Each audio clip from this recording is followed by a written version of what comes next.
सोचिए, अगर आपसे कोई कहे कि सिर्फ कुछ हजार रुपए लगाइए और बदले में एक जमीन का टुकड़ा मिलेगा और आपका भविष्य सुरक्षित हो जाएगा और जल्द ही बड़ा रिटर्न भी मिलेगा, शायद ही कोई मना कर पाए। और यही किया PACL ने। करोड़ों भारतीयों को एक सपना दिखाया और फिर छीन लिया। आज बात भारत के सबसे बड़े चिटफंड घोटाले की, एक ऐसा घोटाला जिसने 5 करोड़ आम लोगों के सपनों को बर्बाद कर दिया। बीते दिन उत्तर प्रदेश पुलिस की branch EOW economic offences wing PACL के डायरेक्टर गुरुनाम सिंह को पंजाब से गिरफ्तार करती है। गुरुनाम पर 49,000 करोड़ रुपए के घोटाले को अंजाम देने का आरोप है। गुरुनाम इस घोटाले के 10 आरोपियों में से एक है। 4 आरोपी पहले ही जेल में हैं और बाकी की तलाश जारी है। लेकिन क्या गुरुनाम सिंह मास्टरमाइंड है? क्या है ये पूरा मामला, जानते हैं आज के इस वीडियो में। नमस्कार, मैं अभिषेक, आप देख रहे हैं द पैम्फलेट। दोस्तों, कहानी शुरू होती है साल 1996 में, जब राजस्थान में गुरुवंत एग्रोटेक लिमिटेड नाम की एक कंपनी रजिस्टर्ड होती है। बाद में इसका नाम बदलकर पल्स एग्रोटेक कॉर्पोरेशन लिमिटेड यानी PACL रखा जाता है। इस कंपनी का मकसद था देश भर में लोगों से निवेश के नाम पे पैसा इकट्ठा करना और बदले में उन्हें जमीन देने का झांसा देना।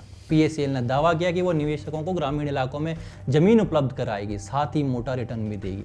इस स्कीम की मार्केटिंग जबरदस्त ढंग से की गई। गांव-गांव, शहर-शहर एजेंट बनाए गए, बड़े-बड़े होटल्स में सेमिनार कराए गए। एजेंटों को मोटा कमीशन मिलता और उन्हें कहा जाता कि अपने जानने वाले दोस्तों, रिश्तेदारों को भी जोड़ो।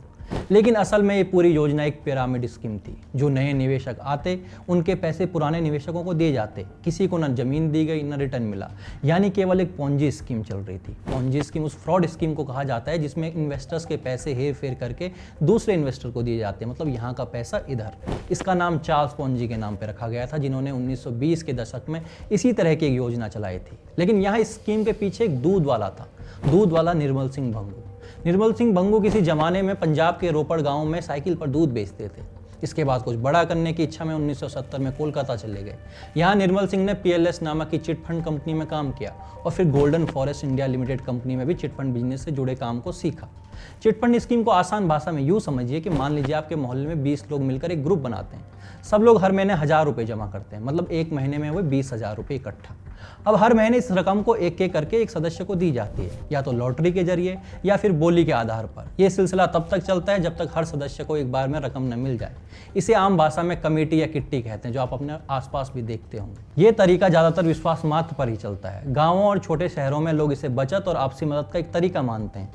लेकिन जब कोई कंपनी या एजेंट इसे एक बड़ी इन्वेस्टमेंट स्कीम की तरह पेश करता है और कहता है कि पैसा दो, बदले में जमीन मिलेगी या मोटा मुनाफा मिलेगा, और फिर वो पैसा वापस ही नहीं करता, तो वही चिटफंड स्कीम बन जाती है धोखाधड़ी की जड़। निर्मल सिंह ने भी यही किया। करीब 10 साल अलग अलग कंपनी में काम करने के बाद साल 1980 में निर्मल सिंह भंगू ने पल्स कोल्ड फॉरेस्ट लिमिटेड की स्थापना की।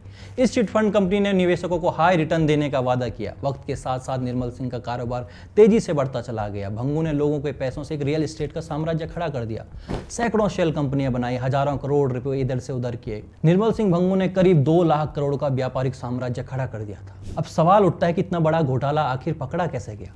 दरअसल जब लाखों लोगों को न जमीन मिली न रिटर्न, तब कुछ निवेशकों ने शिकायत करना शुरू किया। सबसे पहले साल 1998-99 में सेबी को PACL के खिलाफ शिकायतें मिलने लगी। लोगों ने बताया कि उनके पैसे को न तो लिया गया, न कोई जमीन दी गई, न कोई मुनाफा दिया गया। सेबी ने जब जांच शुरू की तो पता चला कि PACL कोई नॉन बैंकिंग फाइनेंशियल कंपनी तो थी ही नहीं, और ना ही उसके पास सामूहिक निवेश योजना चलाने की अनुमति थी। सीधी भाषा में कहें तो जैसे बैंक लोगों से पैसे लेते हैं, FD कराते हैं, लोन देते हैं, वैसे ही NBFC ये कंपनियां भी सारे काम कर सकती है। लेकिन NBFC एक बैंक नहीं होती, उसमें चेकबुक या सेविंग अकाउंट जैसी सुविधाएं नहीं होती। लेकिन वो निवेश ले सकती है, लोन दे सकती है, लेकिन ये भी तभी कर सकती है जब उसे रिजर्व बैंक ऑफ इंडिया से लाइसेंस मिला हो। लेकिन PACL ने ना तो खुद को NBFC के रूप में रजिस्टर्ड कराया और ना ही RBI से किसी तरह की मंजूरी ली। फिर भी ये कंपनी FD रेगुलर डिपॉजिट और रिटर्न स्कीम के नाम पर लोगों से पैसा इकट्ठा करती रही। सेबी ने PACL को अपना बिजनेस बंद करने का आदेश दे दिया, लेकिन कंपनी कोर्ट पहुंच गई। 2003 में राजस्थान हाई कोर्ट ने PACL को कारोबार जारी रखने की अनुमति दी। फिर मामला पहुंचता है सुप्रीम कोर्ट। 2013 में सुप्रीम कोर्ट ने सेबी के पक्ष में फैसला सुनाया। इसके बाद 2014 में CBI ने जांच शुरू की। फिर 2016 में सुप्रीम कोर्ट ने रिटायर्ड जस्टिस RM लोढ़ा की अध्यक्षता में एक कमेटी बनाई, जिसने पूरे घोटाला की जांच की और निवेशकों का पैसा वापस लौटाने की प्रक्रिया शुरू की। इसके साथ ही उत्तर प्रदेश, राजस्थान और कई राज्यों में PACL के खिलाफ मुकदमे भी दर्ज हुए। फिर ED ने मनी लॉन्ड्रिंग की जांच शुरू की और जैसे जैसे कड़ियां खुलती गई, PACL के फर्जी कंपनियों, नेताओं और एजेंट से कनेक्शन भी सामने आते गए। उत्तर प्रदेश, पंजाब, बिहार, राजस्थान, दिल्ली, केरल समेत 10 से ज्यादा राज्यों में PACL का नेटवर्क फैला हुआ था। अकेले यूपी में ही इस कंपनी ने 19,000 करोड़ रुपए से ज्यादा इकट्ठा किए थे। इसके बाद साल 2016 में निर्मल भंगू को गिरफ्तार किया गया और तिहाड़ जेल भेजा गया। हालांकि अगस्त 2024 में उसकी वहीं मौत हो गई, लेकिन अब इस गेम में नेताओं की एंट्री होनी बाकी थी। PACL की जांच जैसे जैसे आगे बढ़ी, उसमें राजनीतिक नाम भी सामने आने लगे। प्रवर्तन निदेशालय यानी ईडी ने हाल ही में आम आदमी पार्टी के विधायक कुलवंत सिंह के घर और उनसे जुड़ी संपत्तियों पर छापा मारा। कुलवंत सिंह, जो पंजाब के मोहाली से आम आदमी पार्टी के विधायक हैं, PACL से जुड़े फंड को रियल एस्टेट के जरिए घुमाने के आरोपी हैं। बताया जाता है कि वो पंजाब के सबसे अमीर विधायक हैं, जिनकी संपत्ति 1000 करोड़ से भी ज्यादा है। इसके अलावा राजस्थान में कांग्रेस के वरिष्ठ नेता और पूर्व मंत्री प्रताप सिंह खाचरियावास के घर भी ईडी की रेड हुई। उन पर PACL से जुड़ी जमीनों के लेन देन में शामिल होने के आरोप हैं।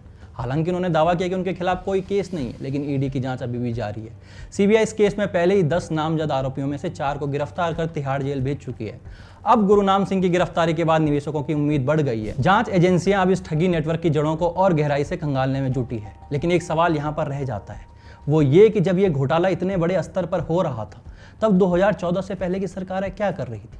PACL के दफ्तर गांव-गांव में खुल रहे थे, करोड़ों रुपए जमा हो रहे थे। क्या इस नेटवर्क के पीछे कोई देख नहीं रहा था?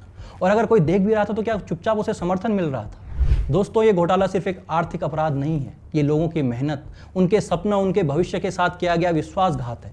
और जब इसमें राजनीतिक नाम सामने आते हैं तो मामला और भी गंभीर हो जाता है। हमें ये सवाल पूछना चाहिए कि जिन नेताओं के नाम इन जालसाजियों से जुड़ते हैं, वो आज भी सियासत में कैसे टिके हुए हैं। बने रहिए हमारे साथ, देखते रहिए द पैम्फलेट। धन्यवाद।